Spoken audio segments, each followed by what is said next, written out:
Hi, this is Professor Favors with American Literature, William Dean Howells, Editha. So, Editha is a short story, and it focuses on the naivete of the main character, Editha, and how she is preoccupied with the ideal. The ideal is the romanticism, the fantastical, heroic, uh, type of strategy that oftentimes literary writers will use to convey a message within a literary work. The realism, which is the first presentation you may need to go and watch first, focuses on the ordinary person, the actual, what is actually going on, and is less about the ideal. So take some time to listen to this video lecture. It includes references to a specific historical event. And then we're going to also apply literary terms as well as look at individual content from the main source, Editha. So this is American Literature, William Dean Howells, Editha. This presentation is subject to fair use. And let's look at William Dean Howells' biography. So he was born 1837, died 1920. He died at a particular time when women were given a right um, to vote, 1920, the 19th Amendment. William Dean Howells was born in Martinsville, Ohio in 1837. Howells' father was a newspaper editor, and Howells learned the skills of a writer and editor under his father's guidance. Howells continued to work in publishing until he secured a position with the Atlantic Monthly in Massachusetts in 1866, where he served as assistant editor. 1871, Howells was promoted to editor of the magazine, and he continued working in that position until 1881. Howells lived a long, productive life, dying in 1920 at the age of 83.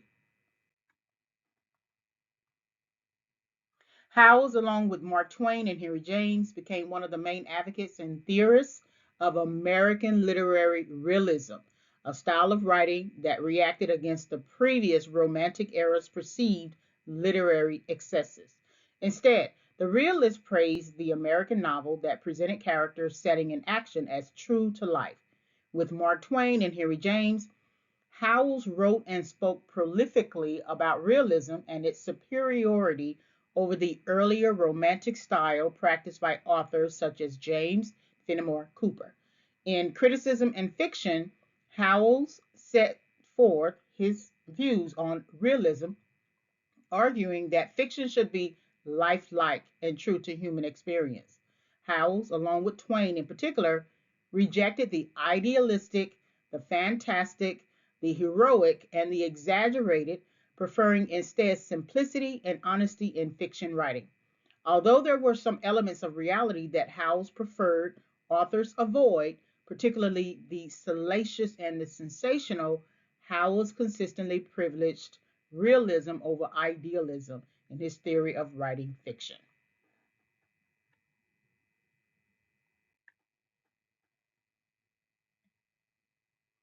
All right, so let's look at the historical implications. I will always add this as a slide. So we're going to recap particular historical implications. So this is still from 1819 to 1920, 19th, 20th century. So remember the Panic of 1819, um, that financial crisis, Thomas Jefferson founding the University of Virginia. Then we have two territories becoming states, and then Florida becoming a U.S. territory. Thomas Jefferson, John Adams dying on the same day, Andrew Jackson becoming president. Then we have slavery debates, Nat Turner's revolt, Oberlin College becoming enrolling female students, We have two territories becoming states, Florida and Texas. So Florida became a U.S. Territory in 1820, but didn't become a state until 1845. Then we have the Mexican-American War.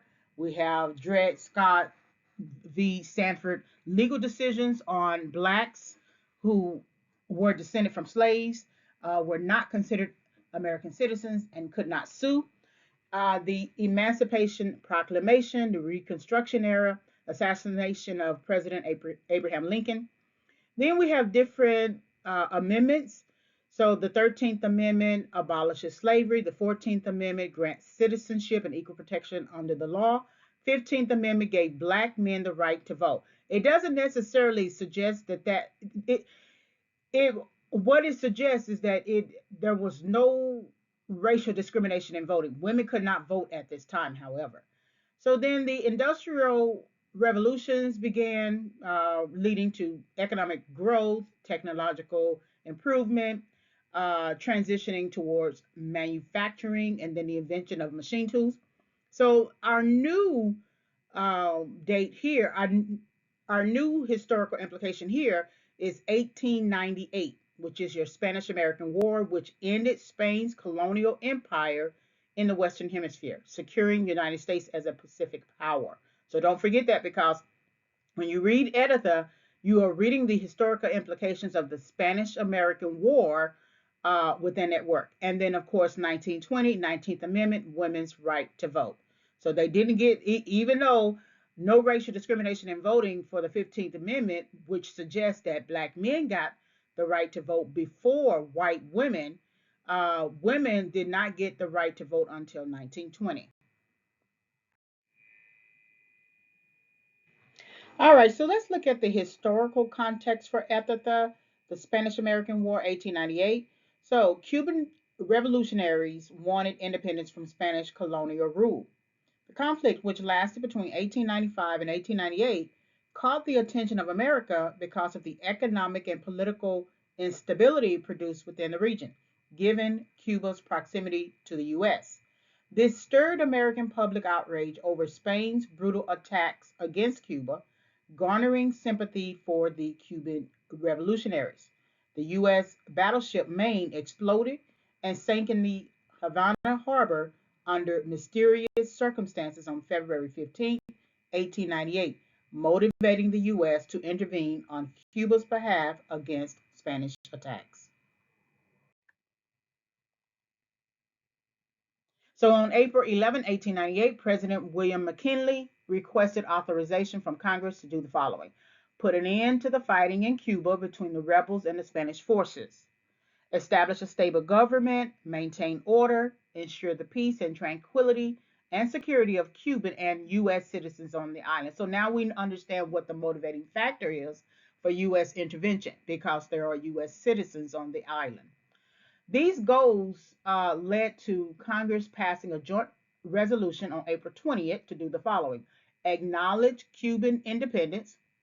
So it's almost like the U.S. America is paying it forward, right? Uh, uh, the mother country, or Britain, acknowledged the U.S. independence.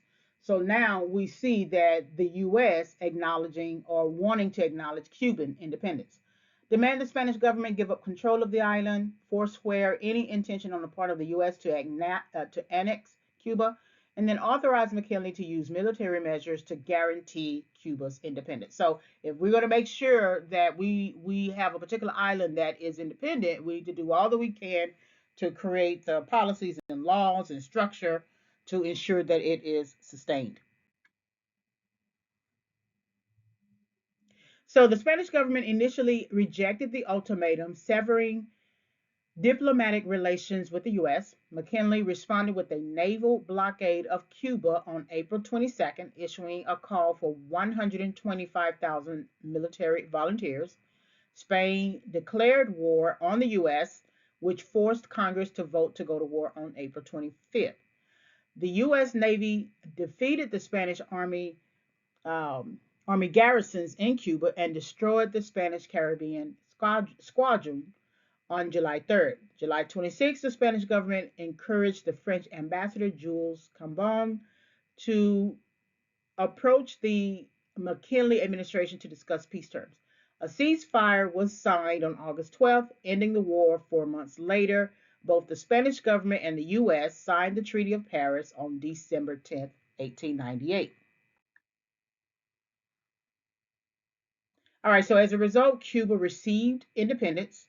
Spain ceded control of Guam and Puerto Rico to the U.S. Spain sold the Philippines to the United States for 20 million. The U.S. Senate ratified the treaty on February 6, 1899. Hawaiian planters and businessmen sought annexation, but President Grover Cleveland rejected the request. On appeal to consider Hawaii as vital to the U.S. economy, serve as a strategic base to protect U.S. interests in Asia, and to prevent other nations from taking over the islands, Hawaii instead became a U.S. territory on August 12, 1898. Now, here's your key point. These events represent the historical context for Editha. They also, of course, are going to represent the historical context for the other works that are under this particular realism literary strategy, and then in our course, the module. So these events represent the historical context for Editha. All right, so that's the end of the lecture. So these are the works consulting, your main source material from William Dean Howells and Editha, the Spanish-American War, which is the Office of the Historian site, glossary of literary term links, as well, writing for English courses, glossary of literary terms. And you will find that these links are also, the last two links are also under the Understanding Realism lecture. All right, so William Dean Howells resources. There's the William Dean Howells Society. There's biographical information that you can find. Usually, when a particular university houses that information at their library, and then some bibliography links as well. All right, thank you very much for listening.